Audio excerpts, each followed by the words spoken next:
क्या हाल है बच्चों। Welcome to all of you आपके अपने चैनल चंदे क्लासेस में। तो अभी हम आप लोग को पता है कि अभी हमारी जो क्लास चल रही है वो चल रही है क्लास 8th को लेकर, है ना। ठीक है। सो आज का जो हमारा फैक्टराइजेशन का ही चल रहा है क्लास। फैक्टराइजेशन में हमारा जो टॉपिक आज का है वो है कि फैक्टराइजेशन बाय यूजिंग आइडेंटिटीज। ठीक है। अभी तक हमने सीखा कि how to find a common term. ठीक है। नाउ आज की इस क्लास में हम यही सीखेंगे कि how to factorise by using identities, है ना। आइडेंटिटीज का यूज करके हम फैक्टर करेंगे दिए हुए अलजेब्रिक एक्सप्रेशन का। ठीक है ना। तो जो आइडेंटिटीज है आपकी वो तीन होती हैं फिलहाल, जो आपको भी 8th में पढ़नी है। एक आपका होता है ये a प्लस बी का होल स्क्वायर, है ना। क्या होता है ये A square plus B square plus 2ab। ठीक है। एक आपका है a माइनस बी का whole square, A square plus B square और ये माइनस 2ab। ठीक है। और एक है हमारा ए स्क्वायर माइनस बी स्क्वायर, ये होता है A plus B into A minus B. बस इन तीन आइडेंटिटीज का यूज करना है हमें फिलहाल। ठीक। अब देखते हैं कि इसके बेस क्वेश्चंस कैसे रहते हैं। ठीक है। चलिए, तो ये हमारे क्वेश्चंस है। ठीक है। फैक्टराइज द फॉलोइंग एक्सप्रेशंस, ये आपको एक्सप्रेशन दिए हुए हैं। अब देखिए, ये एक्सप्रेशन देख के आपको लग जा रहा है कि ये कॉमन से नहीं बनने वाले हैं ना, क्योंकि इसकी पहले वाले जो वीडियोस थी हमारी कि how to find a common term, उसमें आपको लगता था कि यहाँ पे ये कोई भी जो वेरिएबल है, ए हुआ बी हुआ सी हुआ, वहाँ पे आपको लग रहा था कि हाँ ये मोर देन वन टाइम्स आ रहा है, तो आप उसको कॉमन निकाल के फैक्टर कर सकते हैं। बट इस टाइप के क्वेश्चंस में आप सिर्फ कॉमन से काम नहीं चलेगा। ठीक है। तो फिलहाल देखिए, अब इसको हमें आइडेंटिटी में कैसे फिट करना है। देखिए, यहाँ पे कर रहा हूँ मैं सॉल्व, है ना। इधर इधर मैं सॉल्व कर रहा हूँ ए वाला। क्या क्वेश्चन ए वाला, पहले क्वेश्चन नोट करते हैं, है ना। क्वेश्चन है एक्स स्क्वायर प्लस 2x+1। ठीक है। ये अब इस एक्स स्क्वायर को मैं ये लिख सकता हूँ एक्स का ऐसा स्क्वायर। ठीक है। प्लस 2 इंटू एक्स इंटू 1 लिख सकता हूँ, बनेगा वही।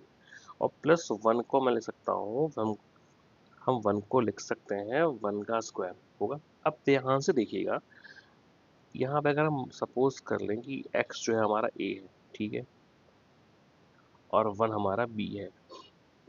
ठीक है। यहाँ पे क्या हुआ, a का स्क्वायर बना, ये b का स्क्वायर बना, और ये क्या बन रहा है, इधर 2 है। x हमारा क्या है, a था, तो ये a है, और 1 हमारा क्या था, b था। 2ab क्या बन रहा है फिर ये A square B square 2ab। तो बच्चों A square plus 2ab plus B square कहाँ जा रहा है, ये जा रहा है ए प्लस बी का होल स्क्वायर। दैट मीन्स ये किसका फैक्टर बन रहा है, ये फैक्टर बन गया हमारा x+1 का होल स्क्वायर। ये x+1 का होल स्क्वायर है। ए का स्क्वायर प्लस बी का स्क्वायर, ये बी का स्क्वायर प्लस 2ab, 2ax है, b1 क्लियर है। अब इसको फैक्टर क्या हो जाएगा, x+1 का होल स्क्वायर है, दैट मीन्स x+1 क्या है, 2 बार है, 2 टाइम्स है, तो ये x+1 एक फैक्टर हुआ एंड x+1 अदर फैक्टर हुआ। क्लियर है। ये आपका ऐसा बनेगा, ये आपके फैक्टर होगा। ठीक है ना। ठीक है, बी वाला करते हैं अब सॉल्व। क्या है बी वाला question, x square plus 20x+100। Question है ये x square plus 20x+100, x square plus 20x+100। ठीक है। अब देखिए, इस एक्स स्क्वायर को अपन लिखते हैं एक्स का होल स्क्वायर, ठीक है, प्लस 100 को क्या लिख सकते हैं, इधर लिखते हैं 100 को, चलो 100 का लिखेंगे 10 का स्क्वायर। ठीक है। अब सपोज मान लीजिए कि ये हमारा ए हुआ और ये हमारा बी हुआ। अब रखिए इसको 2a में, 2ab, 2 into x, 2x into 10, 2ab हुआ 20, 10 का स्क्वायर, यानी कि a प्लस बी का, तो ये किसका स्क्वायर बन रहा है, ये बन रहा है x+10 का होल स्क्वायर जा रहा है ना। x का स्क्वायर एक्स स्क्वायर, 10 का square 100, 2ab, 2 into x, 2x into 10, 20। Clear है। तो इसके फैक्टर क्या हो जाएंगे, भाई स्क्वायर है तो 2 टाइम होगा x+10 एंड x+10। ये आपका आंसर हुआ। ठीक है। क्लियर है। नाउ सी, क्या है see, X square minus 18x plus 9, X square minus 18x plus 9, ठीक है। अब इस एक्स स्क्वायर का आप लिखते हैं एक्स का होल स्क्वायर सकते हैं माइनस 2, ये हमारा एक्स है इन 2। अच्छा, ये बी क्या है? बी हमारा किस में जा रहा है? बी जा रहा है 9 है ना बी। बी 9 है मतलब ये किसका स्क्वायर है? ये 3 का स्क्वायर है ना? ठीक है, तो ये जो आपका क्वेश्चन था ये है x square minus 18x plus 81 था, ठीक है। ये आपका 81 है, 9 नहीं 81 है, 81, ठीक है। अब 81 क्या है आपका? 9 का स्क्वायर है। 81 क्या है? 9 का स्क्वायर है ना। ओके, 2ab, अब A square plus B square 2ab, clear है। ए का स्क्वायर एक्स स्क्वायर 9 का 81, 2 9 80, यानी ये ए माइनस बी का होल स्क्वायर है। अब फैक्टर क्या हुआ आपका? एक्स माइनस 9 और एक्स माइनस 9, क्लियर है ना। आपका डी वाला ई वाला मैं दो आपको बता रहा हूँ, ठीक है। चलिए, ठीक है, अब ये आपके दो क्वेश्चंस और रह गए, ठीक है। और आप भी मेरे साथ साथ सॉल्व करना स्टार्ट करिए कॉपी पेन लेके, ठीक है। अब चलो डी वाला सॉल्व करते हैं। सॉल्व डी, ये है 25m का स्क्वायर प्लस 40m प्लस 16, ठीक है। अब आपको सबसे पहले ये चेक करना है कि क्या ये 25 और ये 16 किसी स्क्वायर में जा रहे हैं? ऑब्वियसली जा रहे हैं, ये बिल्कुल जा रहे हैं, क्योंकि 25 किसका स्क्वायर है? 5 का, और m का स्क्वायर, इसको लिख सकते हैं आप 5m का होल स्क्वायर। 5 का स्क्वायर 25 और m का स्क्वायर m स्क्वायर, चलिए क्लियर है। अब ये 2ab, 2a कितना अपना है? 5m है। 2 इंटू 5 10 हुआ, और 10 इंटू 4 कर देंगे तो 40 हो जाए, और 16 क्या है? 4 का स्क्वायर भी है। हाँ, तो ये अपना a हुआ और ये आपका b हुआ, ए स्क्वायर बी स्क्वायर 2ab, ठीक है। ये आपको एग्जाम में ऐसा ए नहीं लिखना है, ये आपको मैं समझाने लेकर रहा हूँ। तो आपका फैक्टर क्या हो गया? ये हो गया। फिर इसको फिट करते हैं आइडेंटिटीज में, तो कौन सी जा रहा है आइडेंटिटी में? 5m प्लस 4 का होल स्क्वायर में जाएगा। जब इसको आप एक्सपांड करेंगे तो A square plus B square 2ab same ही मिलेगा आपको। और फैक्टर क्या इसका हो गया? फैक्टर हो गया 5m+4 एंड 5m+4, ठीक है। ये आपका factor, this is your answer. Now अब करते हैं ई वाला, है ना। ई क्वेश्चन आपको दिया है कि A raise to power 4 plus 2a² B square plus B raise to power 4, ये आपको लिखा हुआ है, ठीक है। अब देखिए, a की पावर 4 को, ये परफेक्ट स्क्वायर है, ठीक है। a पावर 4 को we can write a square का स्क्वायर, ये ले सकते हैं हम, ठीक है। प्लस इसको आप ऐसे ही रहने दो, 2a² B square plus b power 4 को हम b स्क्वायर का स्क्वायर ले सकते हैं। तो अगर मान लें हमारा a है तो a का स्क्वायर, b का ये हमारा b, यहाँ पे इसको आप कैपिटल A बोल दीजिए, ठीक है। दिस इज कैपिटल A, और यहाँ पर कैपिटल B है। तो A क्या है आपका? A तो आपका A स्क्वायर है ना, तो A स्क्वायर का स्क्वायर, B क्या है? B स्क्वायर, तो B स्क्वायर का स्क्वायर, यानी A का स्क्वायर B का स्क्वायर, और यहाँ पे क्या है? ये आपका A और B फिट हो रहा है ना। यानी किस में जा रहा है? अभी किस में चला गया? ये आपका जो इसका फिट करेंगे आइडेंटिटी में, तो ये बन जाएगा A square plus B square का स्क्वायर बन गया। यानी कि फैक्टर क्या हो जाएंगे उसके? A square plus B square एक फैक्टर, अगला हो जाएगा A square plus B square other factor. This is the answer. Clear है आपको ये? भाई ये ए पावर 4 था ना, तो ए पावर 4 को क्या लिखेंगे हम? ए स्क्वायर का स्क्वायर लिखेंगे, 2ab प्लस बी स्क्वायर का स्क्वायर। तो यहाँ पे हमारे लिए ए बी ये है, क्योंकि हमारा ए क्या है? ए स्क्वायर, और बी क्या है? बी स्क्वायर था। तो ए का स्क्वायर भी हो गया, बी का स्क्वायर भी, और 2ab, यानी कि ये आराम से A square plus B square plus 2ab में फिट हो गया, ठीक है। तो इस तरीके से आपको आइडेंटिटीज में फिट करनी है। इसे आपको पहचानना पड़ेगा कि ए प्लस बी का होल स्क्वायर बन रहा है, ए माइनस बी का होल स्क्वायर बन रहा है, कि ये A square minus B square वाले में जाएगा। क्लियर है? यहाँ तक कोई डाउट है आपको? कोई भी डाउट होगा आप आराम से मुझे कमेंट कर सकते हैं, पूछ सकते हैं कि हाँ ये कैसे हुआ, ठीक है। लेकिन साथ में आप भी अपनी पेन कॉपी लेके बैठिए, और साथ में आप भी क्या करेंगे? सॉल्व करते रहिए, ठीक है। क्लियर आपको ये, है ना। चलिए अब अगले क्वेश्चन पे आते हैं। देखिए अब ये क्वेश्चन आपको दिख रहा है कि फैक्टराइज द फॉलोइंग, तो दो पिछले वाले क्वेश्चन का भी यही स्टेटमेंट था कि फैक्टराइज द फॉलोइंग, पर वो अलग अलग आइडेंटिटी वाला क्वेश्चन था। Now factorise the following again है, बट अब आपको ये देख के लग रहा है कि ये उस वाले से नहीं बनेगा, है। अब इसको कैसे बनाए। नाउ सॉल्व कर रहे हैं हम फर्स्ट वाला ए वाला पोर्शन। क्वेश्चन है एक्स स्क्वायर माइनस 625। अब इतना तो क्लियर है कि ए प्लस बी और ए माइनस बी को होल स्क्वायर में नहीं जाने वाला, क्योंकि आप ए प्लस बी और ए माइनस बी को होल स्क्वायर पर एक्सपांड करते हो तो A square plus B square minus two, तीन टर्म आता है, यहाँ पे दो ही टर्म है। तो कहीं ना कहीं आपको हिंट दे रहा है कि ए स्क्वायर माइनस बी स्क्वायर में जाने वाला है। चलिए तो इसको सिंप्लीफाई करते हैं, तो ये हुआ, इसको लेंगे माइनस 625, ये 25 का होल स्क्वायर है।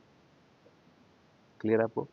अगर इसको हम बोले ये हमारा ए है और ये हमारा बी हुआ, तो क्या जान रहा है ये A square minus B square, और आपको पता है कि वी नो दैट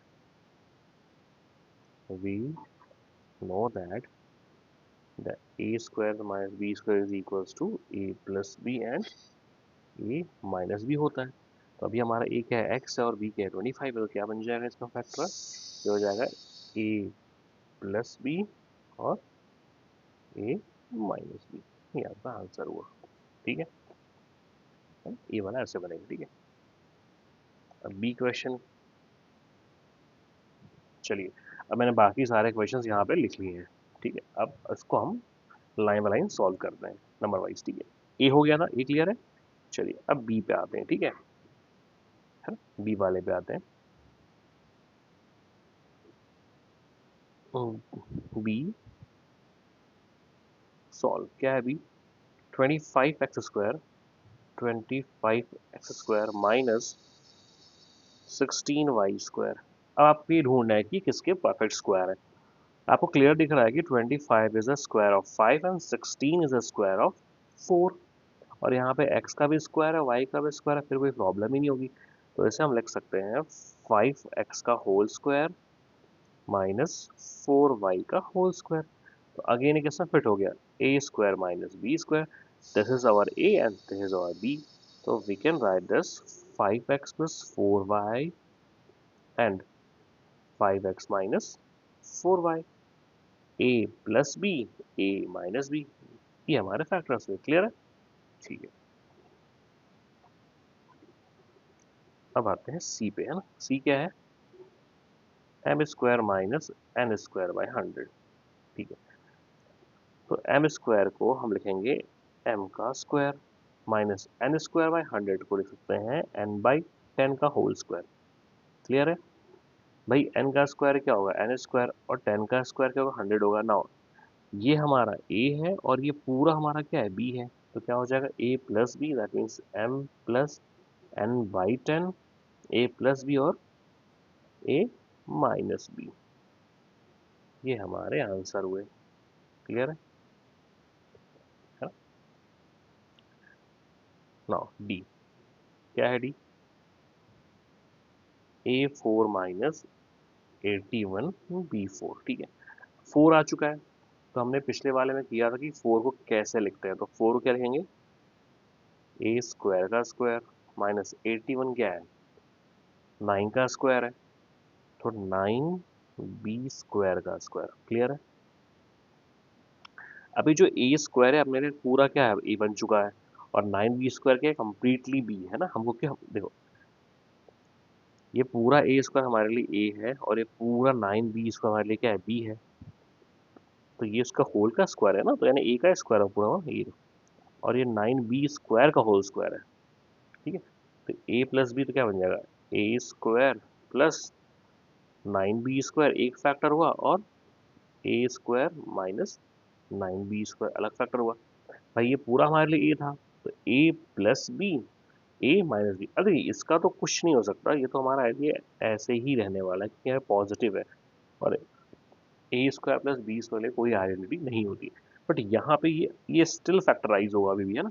कैसे होगा, इस ए भाई ए स्क्वायर है ना, तो उसको क्या लिखेंगे हम ए का स्क्वायर लिखेंगे माइनस ये 9 बी का स्क्वायर है, तो क्या लिखेंगे इसको 3 बी का स्क्वायर लिखेंगे, क्लियर है? ए का स्क्वायर ए स्क्वायर, 3b का स्क्वायर 9b का स्क्वायर, यानी अब ये हमारे लिए पूरा ए है, अब ए ये हमारे लिए पूरा ए है और ये हमारे लिए बी है। तो अभी भी क्या बन रहा है, ए स्क्वायर बी स्क्वायर बन रहा है ना। तो जब तक बनेगा आपको फैक्टराइज करना पड़ेगा। तो A square plus 9b square तो हमारे लिए पहले ही फैक्टर हो चुका है, ये हो जाएगा अब A plus 3b and A minus 3b। तो ये पूरा आंसर आपका फैक्टराइज हुआ। ठीक है, क्लियर है? चलो अब आते हैं ई वाले पे, है ना। ई, क्या क्वेश्चन ई का, 63 x² y² -7, यही क्वेश्चन है, एक बार देख लेते हैं। 63 x² y² -7, ठीक है। देखिए अभी तो कोई आइडेंटिटी फिट नहीं हो रहा है, क्योंकि ना x² y², चलो ये इसको आप एक्स वाई का होल स्क्वायर लिख सकते हो, but 63 is not a perfect square, 7 is also not a perfect square. But 63 और 7 में एक कॉमन टर्म है, दैट इज 7। आप 7 कॉमन निकाल लीजिए। जैसे आप 7 कॉमन निकालेंगे क्या बन जाएगा, ये 9 बन जाएगा। हमने सीखा था ना पहले, 7 9 जा 63, 7 निकल चुका है, तो यहाँ क्या बचेगा, 1 बचेगा। अब देखिए 7 तो बाहर है, ठीक है। अब ये 9 x² y² को वी कैन राइट 3xy का होल स्क्वायर, हो सकता है ना। 3 का स्क्वायर 9 होगा, x का स्क्वायर x², y का स्क्वायर y², एंड 1 को हम क्या लिखेंगे, 1 का स्क्वायर लिखेंगे, लिख सकते हैं। अब क्या होगा, अब देखिए ये पूरा हमारे लिए a है, ये पूरा हमारे लिए b है, तो a² माइनस b² फिट हो रहा है ये। अब आपका फैक्टर हो जाएगा 3a plus b and a minus b, ये आपके लिए पूरा फैक्टर ही हो गया। ठीक है, नाउ f, ठीक है। f वाला जो क्वेश्चन आपका है वो है x⁻8 -1, ये ऐसा लिखा हुआ है। ठीक है, अब देखिए x⁻8 को आप क्या लिख सकते हैं, x⁻8 को आप लिखते हैं x⁻4 का स्क्वायर लिख सकते हैं, और ये -1 को 1 का स्क्वायर। अब ये पूरा आपके लिए a है, ये पूरा आपके लिए b है, तो क्या बन रहा है, ये बन रहा है a plus B and a minus B बन रहा है ये। क्लियर है? अब देखिए इसका तो कुछ नहीं हो सकता, क्योंकि पॉजिटिव वाला है, इसको आप ऐसे ही रहने दीजिए। इसको लिखते हैं आप x4 को x² का स्क्वायर -1 का स्क्वायर लिख सकते हैं। भाई x4 था ना, तो 2 टू 4 हुआ। अब देखिए x4 प्लस 1, ये तो आपका ऐसा ही रहेगा, ये क्या बन जाएगा आपका a प्लस बी और a माइनस बी बना। क्लियर है आपको ना, ये आपके लिए पूरा a था, तो a प्लस बी था, तो a प्लस बी। अब देखिए इसका इसका तो कुछ नहीं हो, पर ये अभी भी फैक्टराइज हुआ, ये अभी भी फैक्टराइज हुआ। तो यही आपको समझना इन क्वेश्चन में, ठीक है, इसलिए मैंने आपको ये वाला क्वेश्चन बताया, ताकि आपको सारी डिटेल्स पता हो कैसे करते हैं। अब देखिए क्या होगा यहाँ पे, ये x⁻4 + 1, ये तो हमारे लिए ऐसा ही है, ठीक है। क्योंकि मैं इसको आपको अगले पेज में बताता हूँ, है ना, यहाँ पे स्पेस हो कम हो रहा है। ठीक है, अब देखिए ये हमारा फैक्टराइज होकर आया था ना, तो x⁻4 + 1 अभी आगे फैक्टराइज नहीं होगा, x² + 1, ये x² + 1 है, ये आगे फैक्टराइज नहीं होगा, ये अभी फैक्टराइज, क्योंकि ये x² - 1 है ना, ये स्क्वायर माइनस, क्योंकि ये तो x का स्क्वायर अगर यहाँ पे 2 होता 3 होता 5 होता तो पॉसिबल नहीं होता, बट यहाँ पे 1 है, हम 1 को 1 का स्क्वायर लिख सकते हैं, क्योंकि इसकी वैल्यू में कोई चेंज नहीं आएगा, समझ रहे हैं आप। सो x² प्लस ये x4 + 1, ठीक है, ये x² + 1 हुआ, ठीक है। नाउ यहाँ पे आप क्या लिखेंगे, अब इस x को लिख सकते हैं आप x का स्क्वायर, तो 1 को 1 का स्क्वायर। ये दोनों नंबर जब तक परफेक्ट स्क्वायर ना हो तब तक a² - b² अप्लाई नहीं होता है। तो ये तो x का स्क्वायर बना, ठीक है, पर यहाँ पे 1 था ना, तो 1 को 1 का स्क्वायर लिख सकते हैं। हाँ, यहाँ पे अगर 2 होता 3 होता 5 होता 6 होता 7 8 10 तो पॉसिबल नहीं होता, तब यहीं तक आंसर होता, ठीक है। अब देखिए x⁻4 + 1 x² + 1, अब आपके लिए ये पूरा a है, ये पूरा b है, तो क्या हो जाएगा a plus B a minus B, ठीक है। तो ये आपका कंप्लीट आंसर हुआ, ये आपके इतने सारे फैक्टर्स हुए, तो x² + 1 x + 1 x - 1, इतने सारे इसके फैक्टर होंगे जी। ठीक है। तो इस तरीके से आपको ये सॉल्व करना है, जब तक ये perfect square A square minus B square बनते रहेगा, ये फैक्टराइज होते रहेगा। फिर से आपको बता रहा हूँ मैं, अगर यहाँ पे अगर 1 की जगह यहाँ पे 4 होता तब तो 2 का स्क्वायर है, 4 होता 16 25 36, तो ये सब तो परफेक्ट स्क्वायर है, तो कोई बात नहीं है। लेकिन अगर कोई ऑड नंबर है, 3 5 7 10 हो गया, ऑड मतलब ऑड मत बोलिए, ऐसा बोलिए जो परफेक्ट स्क्वायर ना हो। ठीक है, इम्परफेक्ट स्क्वायर जो होते हैं उनमें A square minus B square possible नहीं होता है, लेकिन वन ऐसा है कि इसके साथ आप हमेशा पॉसिबल बना सकते हैं। क्लियर है आपको? ठीक है। आई होप आपको ये क्वेश्चन समझ में आओगे, प्रॉब्लम्स कैसे सॉल्व करनी है, किस तरीके से हमें आइडेंटिटीज़ का यूज़ करना है, और कैसे हमें दिए हुए अलजेब्रिक एक्सप्रेशन को उस आइडेंटिटी तक पहुंचाना है, ताकि हम आराम से फैक्टर्स निकाल सकें। आई होप आपको ये समझ में आया होगा, और अब आप अपने से क्वेश्चंस कर पाएंगे। ठीक है। आप इस वीडियो को देखने के बाद अपने से ज़रूर ट्राई करिएगा, क्योंकि जब तक आप अपने से ट्राई नहीं करेंगे क्वेश्चन आपसे नहीं बनेंगे। ठीक है। तो आप इसको अपने से ट्राई करिएगा, है ना। और जितने भी आपके जो भी फ्रेंड्स हैं, क्लासमेट्स हैं, क्लास 8 के 7th के, जिनके सिलेबस में फैक्टराइजेशन है, उन्हें आप ये ज़रूर वीडियो शेयर करिएगा, रिकमेंड करिएगा कि एक बार ज़रूर देखें वो। आई होप उन्हें भी क्लियर होगा कि कैसे सॉल्व करना है, कैसे हमें एक कॉमन टर्म लेना होता है, किस तरह से हमें फैक्टराइज करना होता है, और किस तरीके से हम आइडेंटिटीज़ का यूज़ करके ईजिली फैक्टराइज कर सकते हैं बड़े से बड़े अलजेब्रिक एक्सप्रेशंस को। ठीक है। तो ज़रूर आप अपने फ्रेंड्स को, अपने क्लासमेट्स को ज़रूर शेयर करिएगा। ठीक है। और हाँ, सब्सक्राइब करना भी ना भूलिएगा। ठीक है बच्चों, चल मिलेंगे आपसे हम, क्योंकि अब आपने सीख लिया कि how to factorise by using identity. अब हम अगला सीखेंगे कि how to factorise by splitting method, है ना। एक टर्म को स्प्लिट करके, मिडिल टर्म को स्प्लिट करके हम कैसे फैक्टराइज करते हैं, क्योंकि जब जब आपको एक्सप्रेशन दिया हो, है ना, चाहे ए, जब कोई आपको एक्सप्रेशन दिया हो, वहाँ पे आप A square minus B square fit नहीं हो रहा है, वहाँ पे ए प्लस बी का होल स्क्वायर और ए माइनस बी का होल स्क्वायर तीनों फिट नहीं होते हैं, फिर देन वी अप्लाई, देन हम क्या करते हैं, मिडिल टर्म को स्प्लिट करके कॉमन ढूंढने की कोशिश करते हैं। तो वो थोड़ा सा कॉम्प्लिकेट होता है, थोड़ा हार्ड भी होता है ना। और एक बार वो सीख गए आप, तो आपको हमेशा काम है, 9 10 तक हमेशा आपको काम आएगा। ठीक है। चलिए फिर बहुत जल्द मिलेंगे आपको, तब तक आप इन वीडियोस, इस वाले वीडियो को देखिएगा, और इससे related, I mean A plus B का whole square, A minus B का whole square, A square minus B square, इन तीनों आइडेंटिटीज से रिलेटेड जितने भी प्रॉब्लम्स होंगे, जितने भी क्वेश्चंस आपकी बुक में होंगे, चाहे आप एनसीईआरटी पढ़ रहे हो, चाहे आपकी कोई अदर पब्लिकेशन की बुक हो, आप उनसे ज़रूर सॉल्व करिएगा। अब आपसे क्वेश्चंस बनेंगे। ठीक है। अब जब आपसे ये बन जाएंगे, आप ये सीख जाएंगे कि हम फॉर्मूले का यूज़ करके, आई मीन आइडेंटिटी का यूज़ करके किस तरह से फैक्टराइज कर सकते हैं, तो आपके लिए वो मिडिल टर्म थोड़ा इजी पड़ जाएगा। ठीक है। तो तब तक आप ये प्रैक्टिस करते रहिए, फिर मैं आपसे जल्दी मिलूंगा अगली वाली वीडियो में। ठीक है। ओके बच्चों।